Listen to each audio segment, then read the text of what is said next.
Leur parcours était tout tracé, puis ils ont découvert le Web3. C'est devenu une passion, ils sont alors devenus des Web3 builders, à leur rythme, à leur manière et selon leur vision. Inspirez-vous de leur parcours incroyable et devenez, vous aussi, un builder. Je suis Romain Milon, j'aide les projets Web3 à recruter et à fidéliser les meilleurs talents du secteur. Pour m'aider à propulser le podcast, pensez à vous abonner et en parler à 2 personnes autour de vous. Bonne écoute. Avant ce nouvel épisode, je tenais à vous préciser que nous ne donnons pas de conseils en investissement financier dans ce podcast. Je vous rappelle aussi que tout investissement dans les cryptoactifs et les NFT comporte des risques et peut entraîner des pertes en capital. Soyez prudents et faites toujours vos propres recherches. Bonjour à tous, très heureux de vous retrouver pour ce nouvel épisode de Behind the Chain. J'espère que vous êtes en pleine forme. Alors aujourd'hui, je reçois Fabio Dessi. C'est lui qui lead le projet Time Guardian, qui est l'application décentralisée que je pourrais qualifier de phare de l'écosystème ternois. Comment tu vas, Fabio ? Ça va très bien, salut Romain. Merci beaucoup pour l'invitation. Et toi, comment tu vas? Bah écoute, moi aussi ça va, en pleine forme. Je suis très heureux de te recevoir parce que bon voilà, on a quand même travaillé quelques mois ensemble, voilà, au sein de Ternois et de Capsule Corp Labs. Donc voilà, je suis très content qu'aujourd'hui tu puisses nous présenter ton parcours parce que tu as un parcours que je pourrais qualifier peut-être d'ascensionnel dans le Web 3. Et puis voilà, tu vas nous parler aussi d'un projet que j'aime beaucoup et qui s'appelle Time Guardian. Donc bah écoute, je te propose qu'on attaque tout de suite dans le vif du sujet. Est-ce que tu peux me dire ce que tu faisais toi avant d'arriver dans le Web 3? Yes, bien sûr, avec plaisir. En fait, j'ai un parcours assez classique, j'ai envie de dire, pour quelqu'un de mon âge qui est en sortie d'études. Donc, j'ai enchaîné quelques écoles de commerce sur Lyon et j'étais en alternance pendant toutes ces années-là, surtout dans le domaine de l'automobile, qui était ma passion première, avant que justement je puisse découvrir le Web3. Mais voilà, ouais, pas mal d'alternance dans des concessions automobiles en tant que commercial, puis ensuite dans des startups, toujours dans le secteur de l'automobile, en tant que sales ops. Donc en fait, je m'occupais de toute la partie opération pour mettre à dispo des vendeurs tous les bons outils, les bonnes bases de connaissances et tout ce qu'il leur fallait pour se préoccuper uniquement de la vente et pas de tout ce qu'il y avait autour. Ok, alors du coup, est-ce que tu peux nous dire ce qui a été cette étincelle justement? C'est quoi le truc qui a fait que tu t'es intéressé au Web 3? Ouais, en fait, j'étais, tout simplement en école aussi, c'est un sujet qui commençait pas mal à faire parler, en 2020, et j'en entendais parler tout simplement, à l'école, que ce soit, chez certains de mes collègues de classe ou, chez même certains intervenants qui commençaient à nous aborder le sujet, et donc j'ai commencé à fouiller un petit peu, à faire mes propres recherches et j'ai découvert un secteur, qui était vraiment hyper attirant. Alors forcément, au début, tu penses comprendre, tu lis les premières infos, tu en ressors, en fait, tu te rends compte que tu comprends encore moins qu'avant, mais tu commences, quand même à te rendre compte qu'il y a quelque chose de différent qui se passe, que ce soit tant au niveau de la communauté, au niveau de la technologie, des fondamentaux que ça révolutionne, par rapport à tout ce qu'on a connu sur internet ces dernières années. Et donc, en fait, plus tu en lis, plus tu as envie de continuer à en lire et en découvrir. C'est vraiment ce qui m'a mis le pied à l'étrier, quoi. Ok, bah merci pour le partage. Et du coup, est-ce que tu peux nous dire finalement comment tu as réussi à trouver ton premier, alors on va dire stage, alternance, job dans le Web 3? Voilà, comment concrètement tu t'y es pris? Je pense que c'est hyper important pour ceux qui se posent ces questions-là. Bien sûr, je l'ai fait en plus, avec une certaine prise de risque parce qu'en fait, j'étais en dernière année, de master, en alternance et j'ai quitté en plein milieu de l'année, mon alternance parce que je savais que je voulais à tout prix rejoindre le Web3, et donc j'ai quitté mon alternance en cours d'année sans même savoir ce que, j'aurais derrière. D'ailleurs, ça a été un des plus grands malheurs, je pense, pour, le directeur de mon école où, je me souviendrai toujours de sa tête au moment où je lui ai dit que, je quittais mon entreprise en cours d'année pour, chercher autre chose et que j'avais, toujours, rien trouvé. Mais, je commençais pas mal à m'investir dans différents, projets, même bénévolement en fait, hein. Je passais du temps sur, les Discord et cetera et je faisais du contenu pour les projets et je regardais, au quotidien toutes les offres qui pouvaient être postées jusqu'à ce que je vois du coup une offre, de Terre-Noire. Alors j'en ai vu d'autres, mais en l'occurrence celle de Terre-Noire, qui cherchait un bras droit pour, Clément, du coup le CEO du Labs. J'ai postulé et ça s'est super bien passé du coup, au fur et à mesure des entretiens et donc j'ai rejoint Ternoa en avril 2022. Alors j'ai une dernière question sur, le début de ton parcours avant que voilà on aille plutôt sur la partie, on va dire, Web3 proprement parler, ton expérience chez Ternoa et cetera. Mais tu te rappellerais de finalement ce que tu as pu mettre, en avant dans ta candidature, soit ton CV ou les questions de filtrage qu'il y avait, dans le processus de sélection? Voilà, qu'est-ce qui fait qu'à ton avis, tu as été retenu, voilà, pour au moins le premier entretien par rapport à d'autres candidats? Oui, en fait, je pense qu'il faut sincèrement, faire des choses différentes de ce que tous les autres candidats peuvent faire, donc sortir du process de recrutement, classique. C'est-à-dire que, je ne me suis pas contenté d'envoyer un CV, une lettre de motivation, comme, beaucoup l'ont fait. Surtout que j'ai vu qu'au moment où je postulais, je crois, sur l'offre, il y avait déjà plus de 100 ou 110 candidats. La première chose à faire, c'est de se démarquer et de ne pas faire la même chose que, ce que les 110 candidats ont potentiellement fait. Donc en plus du CV et de la lettre de motivation, j'avais fait notamment une collection de NFT. Je me suis très bien renseigné sur ce que faisait Terre-Noire. J'ai vu qu'il y avait tout le concept autour des capsules temporelles et donc de moi-même, je suis allé, minter des NFT en faisant des capsules temporelles, qui n'étaient pas à proprement parler des capsules temporelles, mais qui représentaient des capsules temporelles pour montrer que, j'étais à l'aise avec la tech, avec les outils qui permettaient de faire des NFT et dans chacun des NFT, j'avais mis, mes compétences, mon parcours, pro, mon parcours, dans l'éducation, mes passions, et chaque capsule représentait un peu certains domaines importants de ma vie. Et je pense que c'est en faisant ce type d'action que, on va montrer l'intérêt qu'on a pour l'entreprise et à quel point on s'est renseigné sur ce qu'elle faisait. Et deux, on fait passer peut-être un moment un peu plus agréable à la personne qui revoit les candidatures. Et je pense que tu es aussi bien placé pour le savoir. Ça fait toujours plaisir quand un candidat s'est investi un peu différemment de la centaine de lettres de motivation, de CV que tu as pu voir passer sur une seule offre, quoi. Ouais, carrément. Bah, je partage à 100%, hein. C'est vrai que quand on a voilà des pipes d'une centaine de candidats, ça va très très vite et voilà, on s'attarde à des petites choses, voilà, à des détails ou des trucs qui nous marquent tout de suite. Et effectivement, ce que tu as fait, c'est le cas. Donc, en tout cas, bravo et bien joué. Alors du coup, bah, je pense que ça peut être intéressant maintenant que tu nous parles de voilà de ton parcours Web3 que tu as pu avoir au sein du voilà de Ternois et de Capsule Corp Labs. Peut-être nous expliquer ce que c'est aussi le travail d'un chief of staff et puis bah voilà aller tranquillement aussi vers maintenant ce que tu fais pour le projet Tam Guardian, etc. Bien sûr, bien sûr.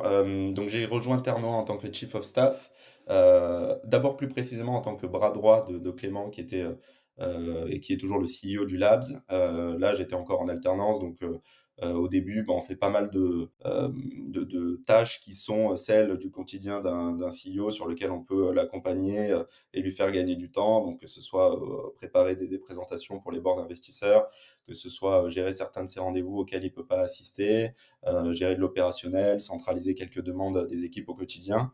Puis j'ai évolué petit à petit vers un poste de Chief of Staff où en fait, on va quand même rester toujours sur du support au niveau du CEO et de l'exécutif, mais avec un scope peut-être un peu plus large où on a plus de liberté, plus de responsabilité pour nous-mêmes entamer certaines actions, assurer certaines actions et vraiment faire gagner du temps sans avoir à constamment faire valider par le CEO ou les membres du comité exécutif. Et donc, je suis monté petit à petit sur différents sujets. J'ai géré certains projets de Terre-Noire, notamment à certaines périodes, Orboars, toutes les organisations au niveau des gros événements sur la Paris Blockchain Week, etc. Et donc, petit à petit, pour évoluer vers ce que je fais aujourd'hui au niveau de Time Guardian et dont on va pouvoir parler plus en détail. Et tu saurais justement nous dire, je sais pas, les deux, trois qualités indispensables qu'il faut avoir pour être un bon chief of staff ou un bon, on va dire, bras droit CEO? Ce que je dis toujours, c'est la qualité la plus importante pour un chief of staff, je ne sais même pas si j'en aurai d'autres qui seront aussi importantes que celle-là, mais en tout cas celle-là, est pour moi fondamentale, c'est l'humilité. Parce qu'en fait, on va, très souvent être un homme de l'ombre, en tant que chief of staff et on peut très vite être frustré par ça. C'est-à-dire qu'on a une importance de sujet, qui est colossale, pardon. Les sujets qu'on gère, sont vraiment, très stratégiques, très opérationnels et peuvent apporter beaucoup de valeur à l'entreprise. Et pour autant, la gloire ne nous reviendra jamais. Alors on ne le fait pas forcément pour la gloire et de toute façon, je pense que, en général dans une entreprise, personne ne doit faire les choses pour ça, sinon il est très rapidement déçu. Mais, ça peut quand même parfois être, frustrant et donc faut voilà, se rappeler qu'on sert un collectif, qu'on sert des enjeux qui sont là pour faire avancer un collectif et que, même si on le fait en discrétion, en fait, on apporte quand même de la valeur et donc faut être convaincu de ce qu'on fait et être humble, pour ne pas attendre justement que, des fleurs nous reviennent. Yes, bah écoute, merci de nous avoir donné un peu plus les coulisses de ce job de chief of staff. Bon, maintenant je te propose qu'on en vienne à Time Guardian. Donc comme je le disais en intro, c'est voilà, Time Guardian, c'était le projet au tout départ de Ternois qu'on appelait Time Capsule. Maintenant ça s'appelle Time Guardian. Voilà, je pense que c'est vraiment le flagship aujourd'hui de l'écosystème ternois. Est-ce que tu peux du coup nous en parler, nous expliquer voilà, c'est quoi Time Guardian, c'est quoi les propositions de valeur, où est-ce qu'en est le projet aujourd'hui? Voilà, raconte-nous un peu Time Guardian.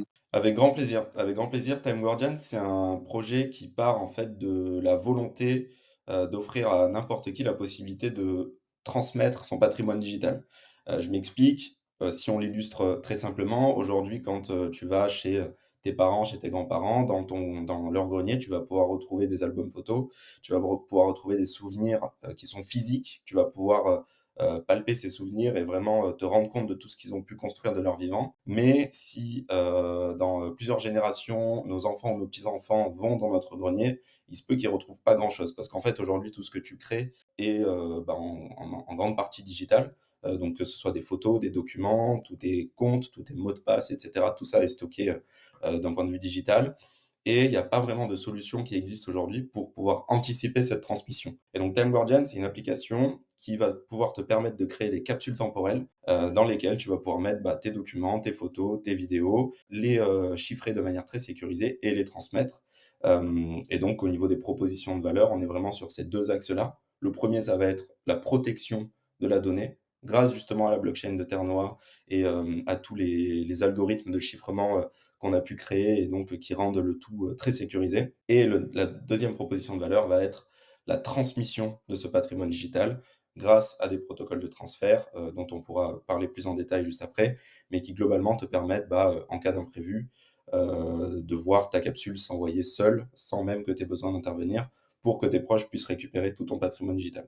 Yes, bah merci pour cette première présentation. Du coup, tu nous parlais justement des protocoles. Est-ce que tu peux nous citer peut-être les deux, trois protocoles qui vont être mis en place sur Time Capsule et comment ils fonctionnent? Bien sûr, donc le premier protocole va être, un protocole de date, c'est-à-dire qu'on va pouvoir choisir une date à laquelle la capsule est envoyée. Donc, admettons que ce soit, l'anniversaire, ou, qu'on veuille, envoyer une capsule le jour des 18 ans de nos enfants. En fait, on peut leur préparer une capsule pendant toute leur enfance, leur ajouter des souvenirs, leur mettre, les mots de passe de leur premier compte bancaire, par exemple. Le jour de leurs 18 ans, la capsule sera automatiquement envoyée. Donc ça, c'est le premier protocole. Le deuxième protocole ensuite va être le protocole de consentement.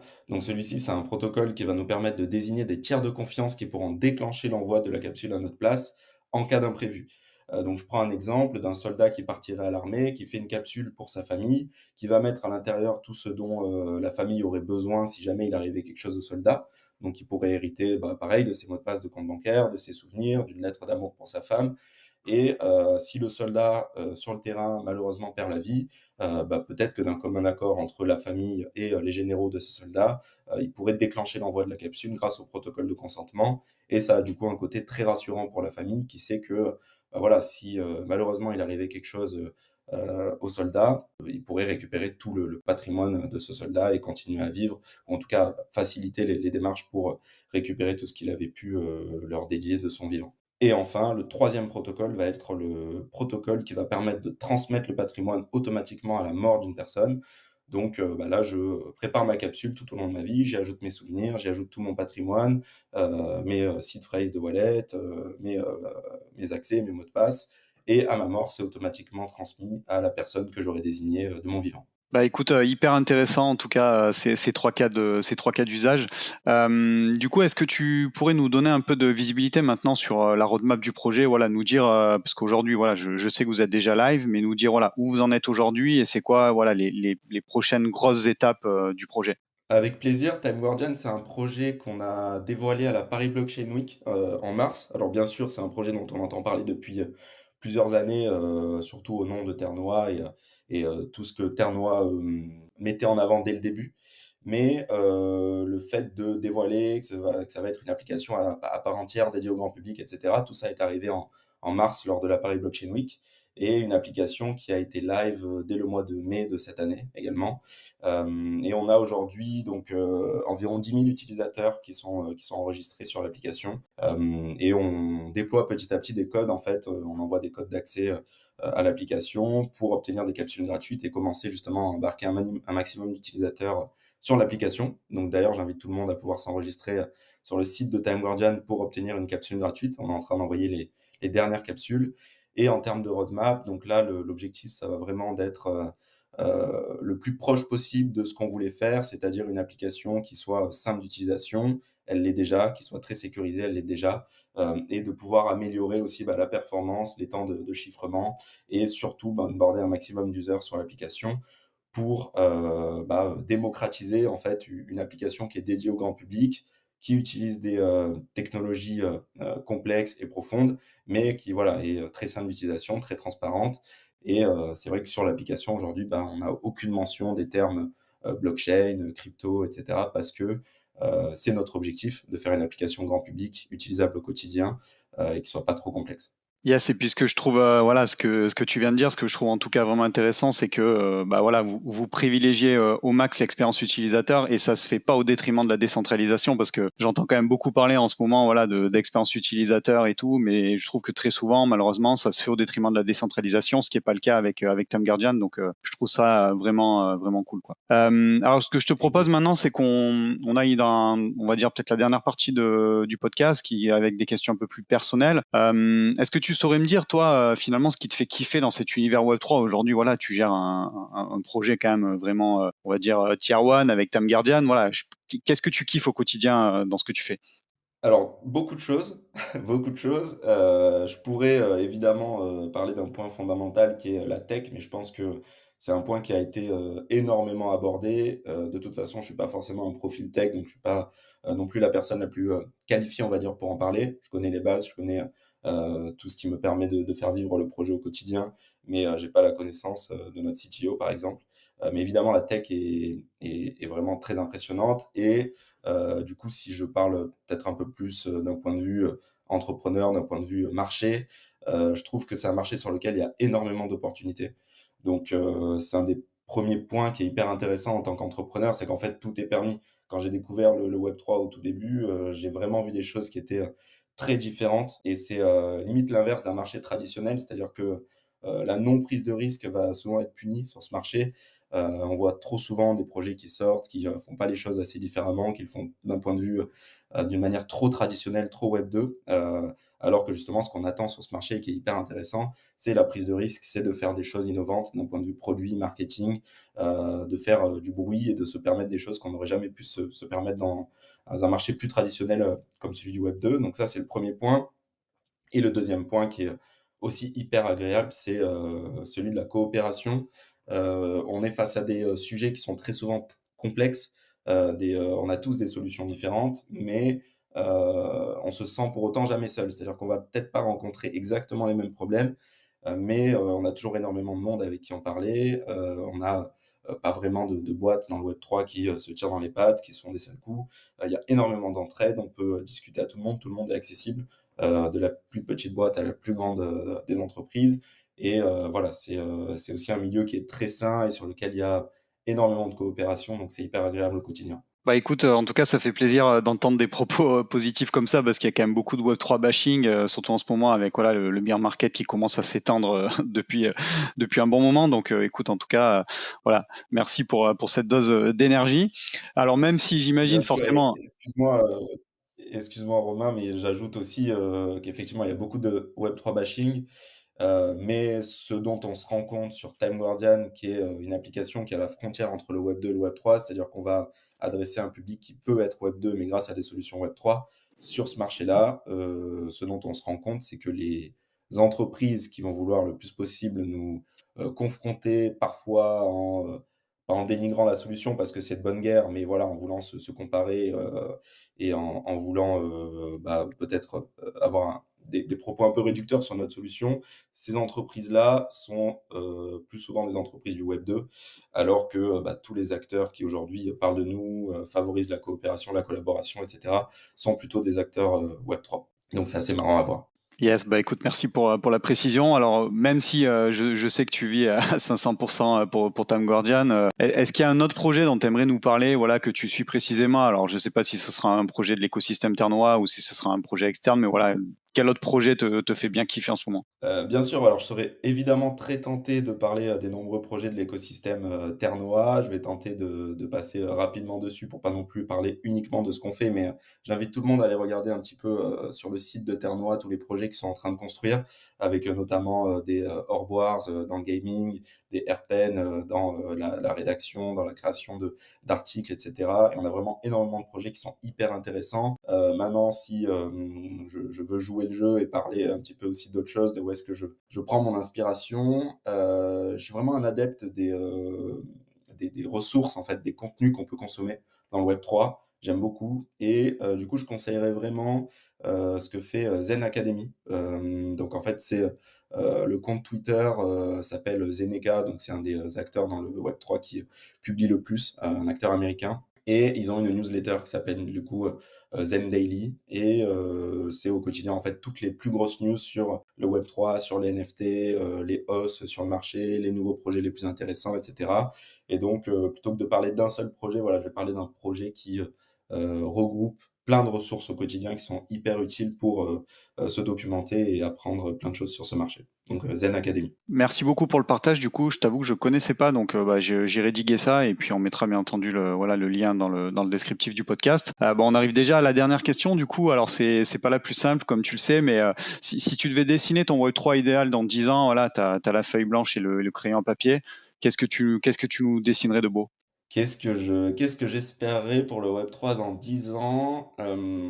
J'espère qu'on aura résolu un des plus gros problèmes pour moi sur ce marché aujourd'hui, qui est en fait le fait qu'on parle trop de la technologie. Je m'explique, c'est très bien d'en parler, c'est, effectivement une technologie qui est passionnante et qui est révolutionnaire, fondamentalement, mais je trouve que c'est trop souvent ce qu'on met en avant, alors qu'aujourd'hui, tout ce qu'on va consommer dans le web 2, les jeux vidéo, les sites internet et cetera, en fait, on va jamais regarder un projet, par rapport à la technologie qu'il utilise. C'est-à-dire que, si, demain je joue à un jeu vidéo, je m'en fous de savoir qu'il a été développé sur, Unity ou sur, Real Engine, en fait, peu importe et je trouve qu'aujourd'hui les débats sont trop centrés là-dessus, alors qu'on devrait plutôt commencer à réfléchir et à se concentrer sur, les solutions et ce que ça apporte et les usages et que la technologie devienne, totalement, transparente pour l'utilisateur et qu'on se pose plus vraiment de questions, là-dessus. Qu'on se pose plus de questions de savoir si tel projet est construit sur, Polygon ou plutôt sur Ethereum ou plutôt sur une autre, blockchain, sur Terre Noire. Qu'on se pose plus toutes ces questions et qu'on cherche à faire des applications grand public. C'est ce qu'on cherche à faire avec, Time Guardian et donc j'espère vraiment que, dans 10 ans, notre marché se sera un peu détaché de ces débats autour de, la technologie, qu'on résume ça qu'à la crypto-monnaie, et cetera et qu'on fasse vraiment des choses utiles, pour le grand public. Bah écoute, merci pour ta vision. En tout cas, bon, moi je peux que y souscrire forcément parce que c'est quelque chose que je partage aussi. Donc ouais, bien entendu, espérons que demain on parlera un peu moins de tech et puis un peu plus d'usage, de user, d'expérience, etc. Donc écoute, merci beaucoup Fabio, c'était vraiment cool de faire cet épisode ensemble. Bravo voilà pour ta concision parce que je pense que tu as réussi à nous dire beaucoup de choses avec beaucoup de contenu en peu de temps. Donc franchement c'est super. Et puis écoute, je te souhaite bonne continuation, beaucoup de succès pour Tam Guardian, et puis je te laisse le mot de la fin si tu veux dire quelque chose aux auditeurs avant qu'on se quitte. Merci beaucoup, Romain, c'était hyper agréable et merci à tous aussi, qui ont écouté ce podcast. Plein de réussite dans le web 3 et surtout, osez faire des choses parce que, c'est vraiment la seule chose qui paye dans ce secteur. Bah écoute, c'est noté. Je te dis à bientôt, Fabio. Salut.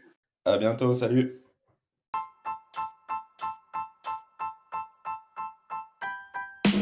Merci d'avoir écouté cet épisode jusqu'au bout. Pour m'aider à propulser ce podcast, je vous invite à me laisser la meilleure note possible ainsi qu'un commentaire sympa. À très vite pour découvrir un nouveau talent du Web3.